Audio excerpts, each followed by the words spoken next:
In this short break, I want to introduce a concept that I was introduced to in my soil fertility classes. The short stave refers to a model that's used to demonstrate what's called the law of the minimum. Using a rain barrel or a wine barrel that's made of wooden staves, where the staves are a different length. The law of the minimum says that biological systems are going to be limited by some factor.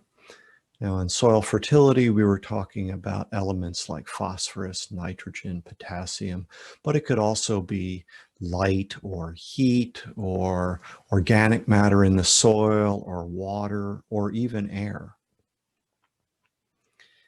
In this example, we've labeled phosphorus as the shortest stave. So the amount of water or wine that the barrel could hold is determined by the length of that short phosphorus stave. Now we can increase the length of these other staves all we want. We're not going to hold any more in that barrel.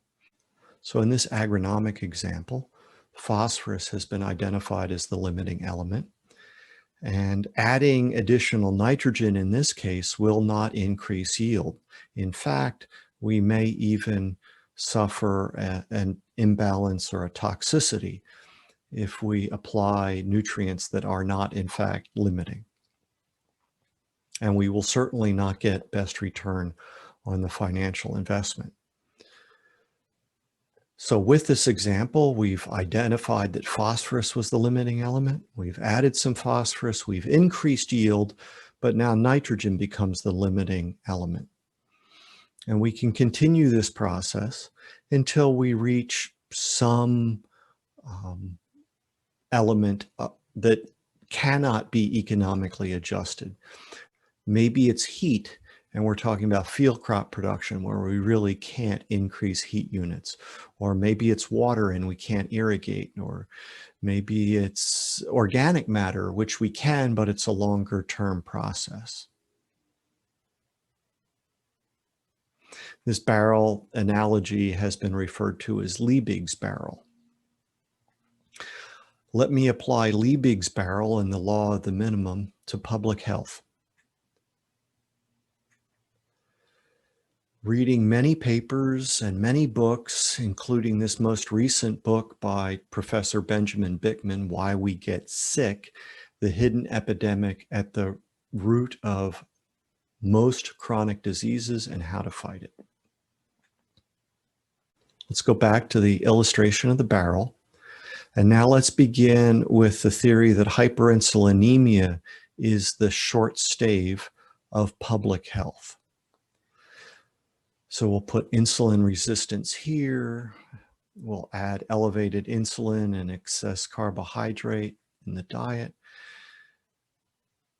Now we can add some other factors. We have reason to believe that there are protein deficiencies being suffered by various groups in various populations around the world.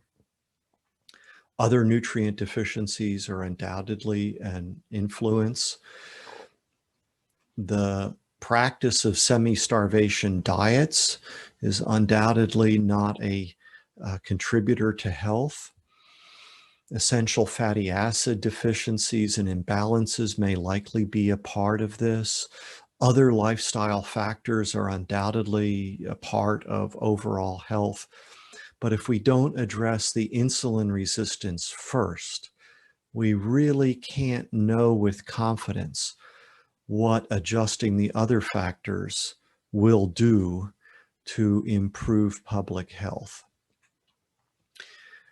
In a 2015 paper, Crofts published this list of systems and diseases that are affected by hyperinsulinemia. And hyperinsulinemia is in large part reflected by insulin resistance.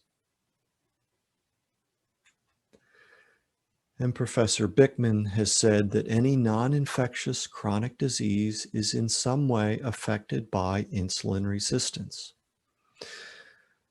So from my perspective, until we've addressed the insulin resistance and the hyperinsulinemia, that frequently accompanies it, we really can't with confidence know the effect of these other factors. And if we spend resources addressing those other factors before we've addressed the insulin resistance and the hyperinsulinemia, we may, just like in cropping systems, not see economic return, and we may in fact not see improvements in health. Thanks for listening.